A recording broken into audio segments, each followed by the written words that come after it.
One of the example patterns of a nature, symmetry. Symmetry is a balanced repetition of parts of an object along a line around the central point, allowing the object to be divided into identical or similar shapes. One of the examples of patterns in nature is fractals. Fractals are infinitely complex geometric shapes that exhibit self-similarity, meaning smaller sections of the structure resemble the whole when magnified. They are characterized by non-integer fractal dimensions, which quantify how they fill space more intricately than classical geometric shapes. One of the example of pattern is that tessellation.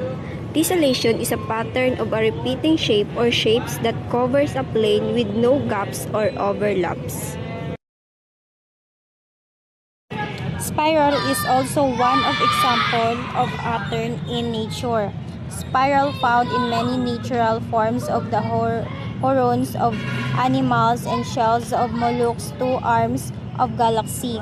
Pattern. Our first pattern is the spiral pattern. A spiral is a curve that starts small and winds around, getting bigger as it goes.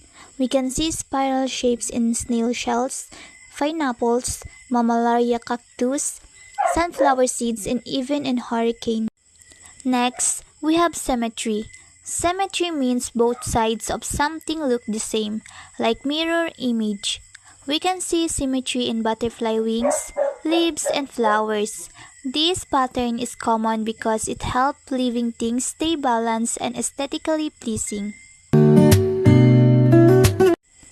Now, let's look at fractal patterns. A fractal is a pattern that repeats itself at different scales, meaning when you zoom it looks similar again and again. We can see this in trees, where big branches divided into smaller branches, and in ferns, where each leaf has smaller copies of itself.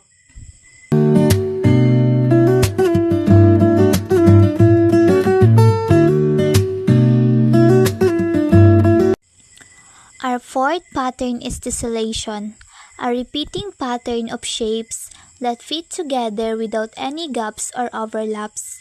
In nature, this can be seen in a honeycomb, the texture of jackfruit, kiwi, and even in corn kernels and sunflower heads. In nature are visible regularities of form that can be found in both living and non-living things, and they can often have mathematical and biological explanation. These patterns are consistent, non-random designs such as symmetry, spirals, fractals, tessellation, and so on, which appear in different contexts and can provide insight into how nature functions.